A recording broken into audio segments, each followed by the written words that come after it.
네, 안녕하세요. 은철쌤입니다. 오늘은 따로 칠판 수업을 진행을 하지 않고 그동안에 배웠던 내용들을 보충 자료를 통하여서 쌤이랑 다시 복습하는 시간을 갖도록 하겠습니다. 자, 그래서 그 보충 자료를 통하여서 설명을 일단은 듣고 과제를 하나를 제시를 할 텐데요. 그 과제가 이단원하고 관련이 되어 있습니다. 인구의 이동에서부터 통일 정권이 수립되는, 즉 8강, 바로 앞에서 여러분들이 칠판 수업을 정리했던 8강까지의 내용을 확인하는 개념 문제를 탑재를 했습니다. 그래서 동영상 말미에 그 화면이 등장을 할 텐데, 그 문제가 나와 있는 화면을 캡처를 하셔도 되고 잠깐 일시 정지를 해서 여러분들이 문제를 일단 풀고 그 문제의 정답 1번부터 36번까지의 그 단답형 문제의 정답만 여러분들이 리로스쿨에 기록을 해서 쌤한테 보내주면 될 것 같습니다. 자, 그래서 모르겠어요. 다른 사람의 정답을 이게 서로 못 보는 거, 다른 사람의 글을 못 보게 하는 것을 설정을 할 수가 있는 것 같은데, 그걸 설정을 해서 리로스쿨에 올려놓을 테니까 이 강의를 다 시청을 하시고 보충 설명을 들은 거의 말미쯤에 등장하는 문제를 여러분들이 풀어서 정답만 리로스쿨에 올려주면은 그게 곧 출결로 인정을 하는 방향으로 강의를 진행을 하도록 하겠습니다. 그리고 다음 시간에는 이제 칠판 강의가 계속 진행이 되는데, 다음 시간에 배울 것을 어디 한번 봅시다. 다음 시간에는 조공과 책봉 관계. 그래서 중국을 중심으로 모든 역사가 다, 동아시아의 역사가 중국을 중심으로 이루어지는 모습을 볼 수가 있는데, 한마디로 잘 부탁한다 이거죠. 우리가 지금 너네를 섬기고 있으니까 이렇게 조공을 갖고 왔으니 우리를 신화된 국가로서 좀 예쁘게 봐달라, 귀엽게 봐달라 라고 부탁을 하는 겁니다. 그랬을 때 이제 중국의 왕조가 이제 그 해당되는 국가를 신하로 책봉을 하게 됩니다. 그래서 이것을 조공 책봉 관계라고 부르는데, 주나라 때부터 진나라 한나라를 거쳐서 5호 16국 시대 때 주변 국가들이 중국한테 어떻게 조공을 바쳤고 이에 따라서 어떻게 책봉을 했는지 이 관계를 다음 시간에 살펴보도록 하겠습니다.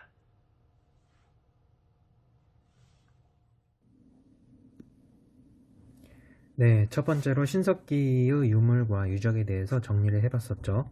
그래서 각 지역별로 다양한 신석기의 문화가 있었습니다. 그래서 첫 번째, 일본에서는 조몬 문화, 그 다음에 우리나라 한반도의 신석기 문화, 그 다음에 만주 지역을 중심으로 홍산 문화와, 그 다음에 중국의 흐르는 대표적인 두 개의 강, 황허강과 양쯔강 지역을 중심으로 황허강 중상류 지역에는 양사오 문화, 하류 지방에는 다운커 문화, 이것이 시간이 흘러서 양사오 문화와 다운커 문화를 아우르는 룽산 문화로 융합되는 모습까지도 살펴봤었습니다. 자, 그 다음에 창장강, 양쯔강 하류지방에 발달되어 있는 헛무도 문화까지 살펴보면서 신석기 시대 유적지의 다양한 문화의 형태와 이름들을 우리가 살펴봤었는데요. 자, 양사오 지방을 중심으로 발전되어 있었던 양사오 문화를 대표하는 토기가 바로 채색된 토기인 채도입니다. 그래서 이 채도를 자세히 보면은 사람 얼굴 문양도 그려져 있고 또는 생선 무늬도 여기에 그려져 있는 것을 우리가 엿볼 수 있었죠. 자, 그 다음에 다리가 3개 달린 주전자로 대표적인 유물 유적으로 알려져 있는 다원커 문화가 있고요. 자, 그 다음에 만주 지역의 홍산 문화에 발견되어 있는 채도에서는 기하학적인 타원형 무늬가 여기에 그려져 있는 것을 볼 수가 있고, 대표적으로 우리나라에서는 빗살무늬 토기, 그 다음에 일본에서는 조본 토기, 그 다음에 허무도 지역, 즉 창장과 하류지방에서 발전되어 있는 허무도 지역을 중심으로 돼지 그림이 그려져 있는 허무도 토기가 발견되는 모습을 우리가 엿봤었습니다. 자, 특히 양사오 토기 같은 경우에는 아까 말했듯이 여기에 보면은 사람 얼굴 무늬도 그려져 있는 것을 볼 수가 있고, 잘 보이지는 않네요. 그쵸? 여기에 뭐 생선 그림도 이렇게 그려져 있습니다. 그래서 이와 같은 채색된 토기가 출토가 되고 있는 것을 볼 수가 있고요. 그 다음에 한반도 강가나 바닷가에 물렁한 땅에다가 콕 꽂아서 여기에 곡식을 보관하거나 또는 음식을 따로 보관하는 데 쓰였던 토기를 빗살무늬 토기라고 부르죠. 우리나라 대표적인 신석기 시대 유물입니다. 그 다음에 일본에서 발견되는 조몬토기 같은 경우는 굉장히 화려하죠. 신석기 시대를 대표하는 토기인데 마치 문향이 우리 머리를 양갈래로 머리 따는 것처럼 밧줄 모양처럼 생겼다라고 해서 이것을 일본말로 조몬이라고 한다고 합니다. 그래서 신석기 시대를 대표하는 토기로 알려져 있죠. 자, 그 다음에 각 지역의 청동기 문화도 살펴봤었는데, 청동기 문화 베트남 같은 경우에는 청동으로 만든 북이 있대요. 아마도 이제 제사를 지내거나 또는 뭐 농경사회에서 이 북을 사용했을 것이다 라고 추측을 하고 있고요. 일본에서는 이 청동으로 만든 이 동탁이 발견되고 있습니다. 그 다음에 우리나라의 대표적인 비파형 동검, 그 다음에 족장의 무덤으로 알려져 있는 고인돌이라는 유물이 우리나라 한반도 고조선이 여기까지 있었을 것이다 라는 지역에서 공통적으로 발굴이 되고 있습니다. 자, 그 다음에 제사 때 주로 사용한 것으로 알려져 있는 청동함이 중국에서 주로 발견이 되고 있고, 자, 이러한 청동검은 중국식 동검으로 형태로 알려져 있고요. 자, 이러한 단검 형태는 자, 몽골 사람들이 주로 초원지대에서 사용을 했을 것이다 라고 추측을 하고 있습니다. 자, 우리나라에 고인돌 문화가 있다면 몽골 지역 같은 경우에는 돌을 세워서 여기가 뭐 부족장의 무덤이다 또는 여기가 뭐 무덤 지역이다 라는 것을 알리기 위한 판성묘라는 문화가 이 지역에서 발굴이 되고 있습니다. 자, 그 다음에 중국의 룽산 문화를 계승해서 나중에 청동기 시대로 접어들게 되면은 이 룽산 문화가 얼리터우 문화로 발전되게 되는데, 이 지역에서 얼리터우 궁전 유적지가 이제 발견이 되는 것을 복원한 모형도입니다. 자, 그래서 이 정도로 초기 국가 단계의 형태로 발전되는 모습을 우리가 볼 수가 있고요. 이 얼리터우 궁전 유적지는 이제 하 왕조, 중국의 초기 국가였던 하 왕조와 관련이 있는 것으로 우리가 추정을 해볼 수가 있습니다. 자, 그 하 왕조를 뒤이은 중국의 초기 왕조 상 왕조의 대표적인 유물이 바로 이 갑골문자, 즉 거북이 등딱지에다가 점을 쳐서 그 점친 내용을 바탕으로 왕이 결정된 내용을 문자로 여기에다가 기록한 내용이라고 볼 수가 있어요. 그래서 아직은 중앙 집권화를 이루지는 못하고 아직 종교의 왕권을 의지하는 모습을 우리가 추측을 해볼 수가 있습니다. 그래서 종교적인 권위에 의지해서 국가를 통치했다라는 것을 우리가 추측해 볼 수가 있죠. 자, 그 다음에 주나라가 붕괴되고 전국의 춘추 5패, 그 다음에 전국 7홍으로 분열되었던 춘추 전국 시대를 나타내는 지도입니다. 자, 그래서 기원전 8세기에 이제 견융족의 침입을 받은 이제 주나라가 수도를 호경에서 나급, 의양으로 수도를 옮기고 춘추 전국 시대가 시작이 되었다. 그 다음에 주 왕실은 제후를 통제할 힘을 상실하였고, 제후들은 왕실을 대신하여 전국을 주도했다. 즉, 각 지방을 다스리는 제후의 힘이 세졌다. 그래서 이러한 상황에서 제후들은 부국강병, 서로 힘을 키우면서 서로 경쟁하는 것이 이렇게 이제 드러나게 된 겁니다. 자, 그래서 파란 색깔 하나, 둘, 셋, 넷, 다섯, 이 5개가 춘추 5패이고, 자, 이후에 전국 7홍 하나, 둘, 셋, 지우고 다시 할까요? 하나, 둘, 셋, 넷, 다섯, 여섯, 일곱, 이것을 전국 7홍이라고 부르는데, 춘추 시대하고 전국 시대를 나누는 기준이 이 한 나라가 한, 위, 조 3개의 국가로 이제 분열되었던, 진 나라가 한, 위, 조 3개의 국가로 분열되어 있는 시점부터를 우리는 이제 전국 시대로 구분을 하기도 했었죠. 자, 이러한 춘추 전국 시대를 하나로 통일했던 황제가 바로 진나라의 시 황제였습니다. 말 그대로 진나라의 황제가 시작됐다라는 뜻으로서 시작할 때 그 시자를 써서 시 황제라고 했는데요. 자, 이 시 황제는 강력한 중앙 집권을 선택을 했습니다. 그래서 황제가 중심이 있고, 황제를 중심으로 황제가 파견한 지방관이 각 지역의 군과 현을 다스리는 군현제를 새롭게 도입을 한 것이죠. 자, 그리고 글씨를 통일을 하게 되고요. 화폐도 반량전을 통일하고, 곡식이나 또는 고기의 양을 측정하는 되와 같은 무게를 재는 추라든지 이 되와 같은 것도 전부 다 통일시키는 모습을 보게 됩니다. 자, 이런 것을 했을 때 국가의 경제가 발전하는 효과가 있고, 그 경제를 황제가 조정할 수 있는 그러한 힘이 생기게 됩니다. 이런 것을 통일을 했을 때. 자, 그래서 중국의 역사가 통일되고 분열되고 다시 통일되고 분열되고의 원동력 중에 하나가 바로 글자의 통일이다라고 수업 시간에 강조를 했었습니다. 자, 그 다음에 진나라의 뒤를 이은 한나라의 대외 정책에 대해서 살펴볼 텐데, 이 중국 한나라를 중심으로 일본, 그 다음에 우리나라 고조선, 북쪽의 흉노, 그 다음에 서역, 그 다음에 남쪽의 베트남, 남비엣이 주로 교류를 했다라는 것을 알 수가 있습니다. 자, 이 한나라는 초기 때에 북방민족이었던 요 흉노족한테 한 고조 때 패배를 당했죠. 그래서 초기에 흉노한테 패배를 당한 후 공물을 바치기도 하였으나 나중에 등장했던 한무제 때 요 흉노족을 정벌하고 압박하는 모습을 보게 됩니다. 그래서 이 흉노를 쫓아내기 위해서 대월지라는 국가로 장건을 파견하는 모습을 보게 되죠. 그래서 대월지와 서로 동맹관계를 체결해서 요 흉노족한테 대응하기 위해서 이 장건한테 대월지로 떠나서 동맹을 맺게끔 했죠. 자, 이때 장건이 갔던 이 경로를 가리켜서 우리는 비단길이라고 배웠었습니다.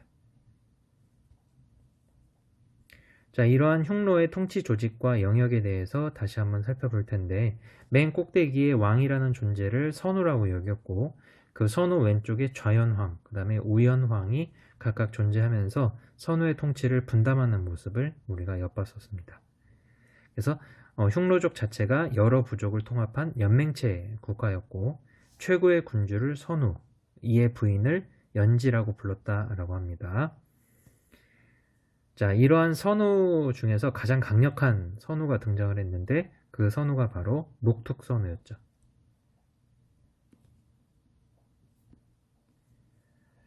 자, 흉노의 금관이 이렇게 생겼다고 합니다. 그래서 흉노 최고의 통치자인 이제 선우의 금관의 모습이고요. 그 다음에 3세기경에 기원전 3세기경에 초원지대를 통일하면서 한나라를 압박할 정도로 강력한 군사력을 뽐냈지만 한무제 때의 공격으로 세력이 약화되는 모습을 볼 수가 있습니다. 자, 그리고 이 도장은 일본에 있는 왕이 중국 후한에게 이제 공물을 바쳐서 그에 따른 대가로 아이고 이런 귀여운 녀석들 하면서 이제 후한이 일본 왕한테 선물로 준 겁니다. 이것을 한인호 우광 금인이라고 불러요. 그래서 3세기경에 야마타이국에 있는 소국이 일본 열도에 있는 야마타이국의 소국이 후한에게 세금을 바치면서 얻어온 도장이라고 보고 있습니다. 자, 그 다음에 장건이 자기의 신하들을 이끌고 한무제의 명령에 따라서 월지와 동맹관계를 체결하기 위해서 떠나는 모습을 그린 그림입니다.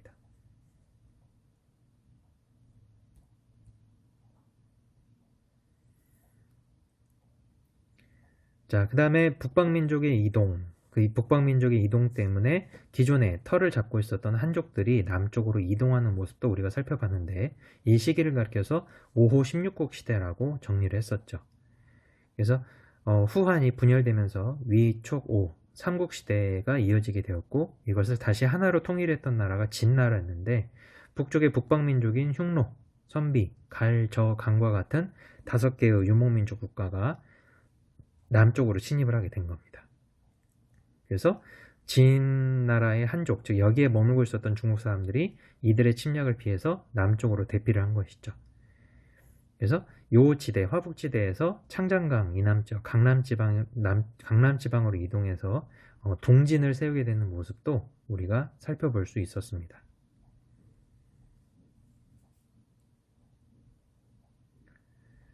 자, 이러한 북방민족, 5개의 북방민족의 5호 16국 시대를 하나로 통일했던 왕조가 바로 북이었었고, 그 북이를 슬기롭게 이끌었던 황제 중에 효문제라는 사람이 있었죠.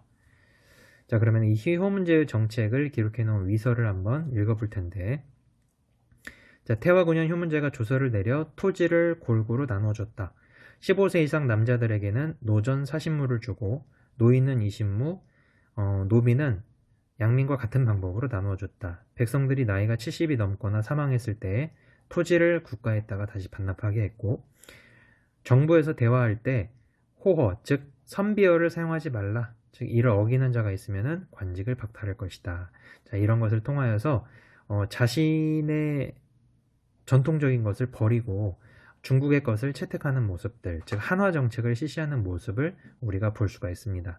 즉 유목민족 국가들이 지배층으로 자리매김했지만 대부분의 백성들의 숫자가 전부 다 중국인이었기 때문에 이들의 마음을 사로잡고 이들을 이끌기 위해서 중국 사람처럼 풍습을 바꿨던 거죠. 그래서 선비족의 풍습이나 선비어를 사용하지 말고 또는 중국 사람인 한족과의 결혼을 장려하는 모습들, 그 다음에 이러한 북방 유목민족들의 지배계층이 확실하게 토지에 정착할 수 있도록 균전제를 실시해서 토지를 농민들한테 골고루 나눠주는 모습을 통하여서 유목민들이 빠르게 중국에 정착하고 중국 사람들이 유목민족을 따라올 것을 기대했던 현문제가 이러한 정책을 펼치게 된 거죠. 그래서 토지를 고르게 분배하는 이제 균전제를 실시했다. 15세 이상 남자에게 토지를 나눠주고 그 여자에게도 노전 20물을 주어서 이들한테 토지를 나눠주고 세금을 받는 것을 주요 내용으로 하고 있다고 합니다.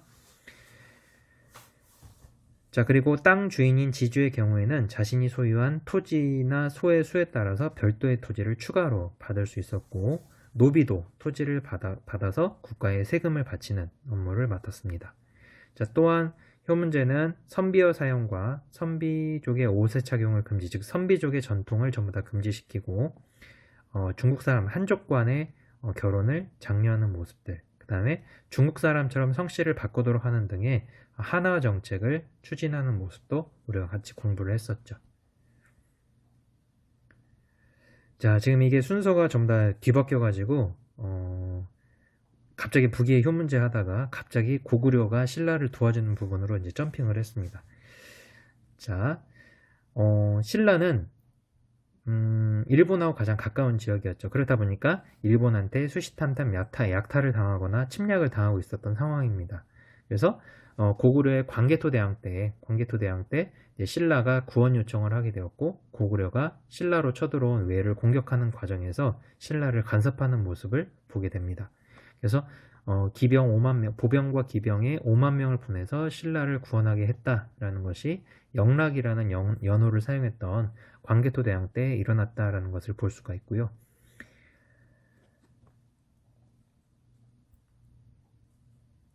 자, 이러한 위진 남북조 시대의 혼란이나 안내 문자가 나왔네요. 황사가 진짜 심한 것 같아요, 요새. 자, 그리고 위진 남북조 시대의 혼란과 우리나라 고구려 백제 신라의 경쟁의 전쟁터에서 도피하고 피신하기 위해서 일본으로 건너간 이주민을 도해인이라고 불렀었죠. 그래서 이 도해인을 통하여서 일본의 문화가 꽃피는 모습도 우리가 엿볼 수 있었습니다. 그래서 우리가 알고 있는 백제의 왕인이라든지 또는 뭐 여기에 나와 있지 않지만 고구려의 담징이라든지 이러한 사람들이 건너가서 일본 문화 발달에 기여했기 때문에 일본 아스카 지역을 중심으로 아스카 문화가 발달되는 결과도 나타나게 됐죠.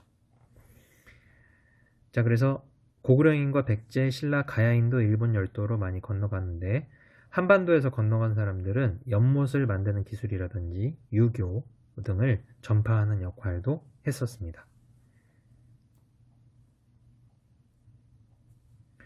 자, 그리고 삼국을 둘러싼 동아시아의 전쟁.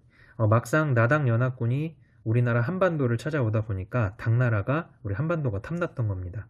그래서 신라, 그 다음에 이미 멸망했던 고구려, 백제, 유민들이 서로 힘을 합해서 당나라를 축출하는 데 성공하면서 이 신라가 삼국을 통일하게 되는데, 자, 그 과정에서 백제가 멸망당했을 때 백제의 멸망 소식을 듣고 백제와 교류를 하고 있었던 일본이 이 백제의 부흥운동을 지원하는 과정에서 나당 연합군과 이 백제와 외 연합군이 충돌을 하게 되는데 이것을 백강전투로 우리가 정리를 했었죠. 그 지도입니다. 자, 그리고 고구려가 멸망한 이후에 대조영이라는 사람이 고구려의 유민들과 말갈족을 이제 통합시켜서 발해라는 국가를 건국을 하게 되죠.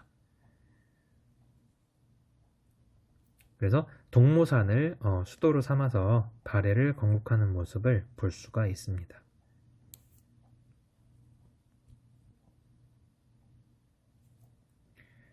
자, 일본 같은 경우에는 선진 문물을 중국으로부터 받아들이고자 했는데 이 중국으로 떠났던 사절단을 가리켜서 우리는 견당사라고 배웠었죠. 당나라를 견학하는 사절단이라는 뜻을 지니고 있습니다. 그래서 이러한 경로를 통하여서 당나라나 또는 한반도 신라와의 교류를 통하여서 견당사 또는 견신라사 등등을 일본에서 파견을 했던 거죠.